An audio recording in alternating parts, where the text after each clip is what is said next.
Assalamualaikum warahmatullahi wabarakatuh. Pada pertemuan kali ini, Ibu akan membahas materi tentang tata nama senyawa alkana, alkena, dan alkuna. Nah, untuk pertemuan kemarin, Ibu sudah memberikan materi kepada kalian dan Ibu memberikan kesempatan untuk kalian bertanya atas materi yang belum kalian pahami. Nah, untuk kesempatan kali ini, Ibu akan menjawab pertanyaan dari kalian semua. Nah, untuk pertanyaan pertama ada yang menanyakan perbedaan senyawa alkana, alkena, dan alkuna. Saya akan menjelaskan perbedaan senyawa alkana, alkena, dan alkuna. Nah, untuk senyawa alkana sendiri merupakan senyawa hidrokarbon yang memiliki ikatan tunggal. Ini yang dimaksud dengan ikatan tunggal. Sedangkan senyawa alkena merupakan senyawa hidrokarbon yang memiliki ikatan rangkap dua. Ini yang dimaksud dengan ikatan rangkap dua, 1, 2. Sedangkan alkuna merupakan senyawa hidrokarbon yang memiliki ikatan rangkap 3. Ini ikatan rangkap 3-nya. Bisa kita hitung 1, 2, 3. Selain itu, untuk tata nama untuk senyawa alkana menggunakan akhiran ana, alkena menggunakan akhiran ena, dan alkuna menggunakan una. Itu merupakan perbedaan senyawa alkana, alkena, dan alkuna. Juga ada yang bertanya, mengapa untuk rumus molekul heksil itu C6H13 kok bukan C2H5? Nah, sebelumnya Ibu jelaskan gugus alkil merupakan senyawa alkana yang kehilangan satu atom hidrogen. Nah, kenapa heksil rumus molekulnya C6H13 ini merupakan sudah ketetapan yang dilakukan oleh orang-orang kimia, sudah ketetapan seluruh dunia menyebutkan kalau C6H13 itu adalah heksil, sedangkan C2H5 adalah etil. Ini juga berlaku untuk alkana. Nah, untuk alkana CH4 ini metana, C2H6 etana. Kenapa kok namanya metana etana? Itu dilihat dari jumlah atom C-nya. Kalau atom C-nya 1 itu metana, kalau atom C-nya 2 itu etana, kalau atom C-nya 3 itu propana. Begitu selanjutnya. Berlaku juga untuk senyawa alkena. Nah, untuk alkena langsung ke C2 itu etena, kalau C3 itu propena, sampai seterusnya kalian bisa lihat di sini. Ini juga berlaku untuk senyawa alkuna. Sama juga kalau C2H2 untuk alkuna itu etuna. Seperti itu, dan untuk seterusnya kalian bisa lihat pada materi yang sudah Ibu berikan kepada kalian. Nah, baik, ada yang bertanya, maksud N tidak bercabang itu apa, Bu? Nah, di sini merupakan salah satu aturan penamaan senyawa alkana. Nah, untuk senyawa alkana sendiri, untuk penamaannya ada alkana rantai lurus dan alkana rantai bercabang. Maksudnya lurus seperti ini di gambar. Nah, ini lurus. Nah, karena dia lurus, maka di depannya itu dikasih N.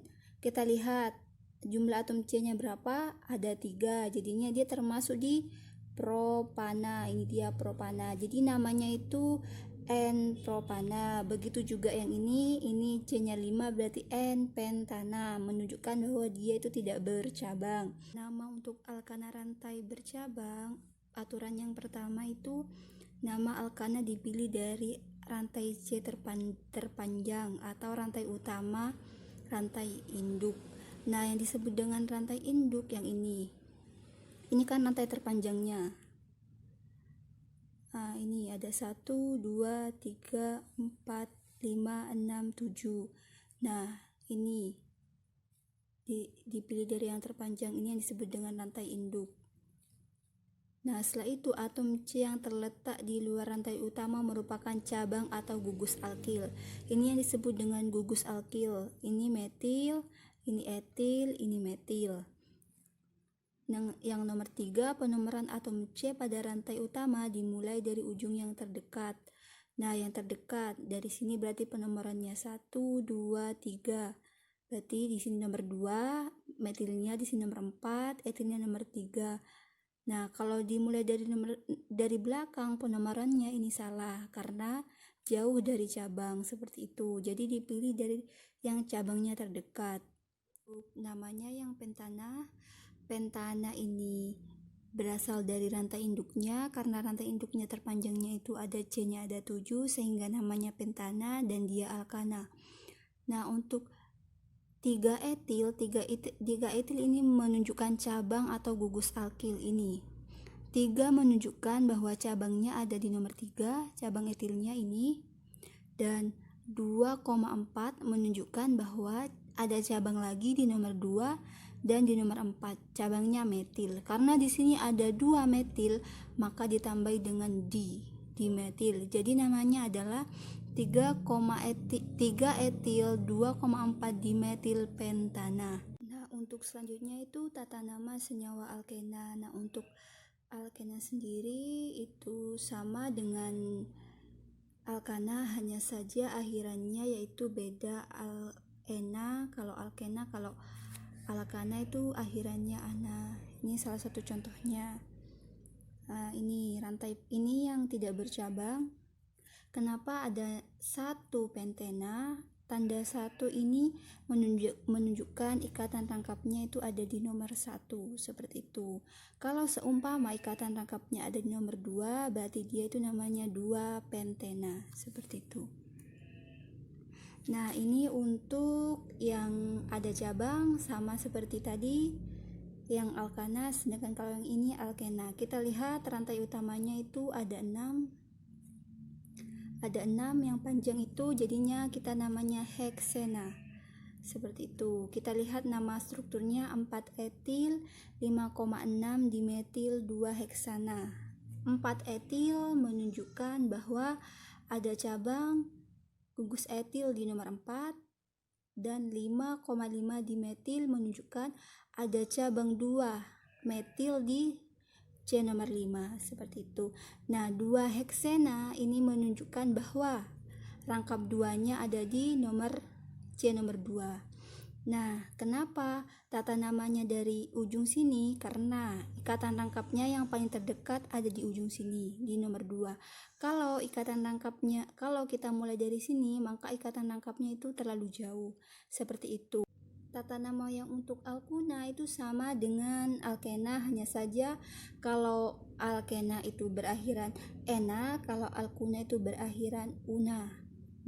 Untuk aturannya sama seperti ini. Kalau ada ikatan rangkapnya di sini, rangkap 3-nya berarti 1 butuna, seperti itu. Kalau ada cabang seperti ini, 3 metil 1 butuna. Nah, pengecualian untuk rumus struktur dari C2H2 memiliki nama iupac etuna, nama trivialnya asetilena. Nah, nama iupac sendiri ini merupakan nama sistematis, kalau yang ini merupakan nama umumnya. Meskipun berakhiran ena, dia tetap merupakan senyawa alkuna, seperti itu. Beberapa pertanyaan sudah Ibu jawab, dan masih banyak pertanyaan lagi terutama tentang isomer.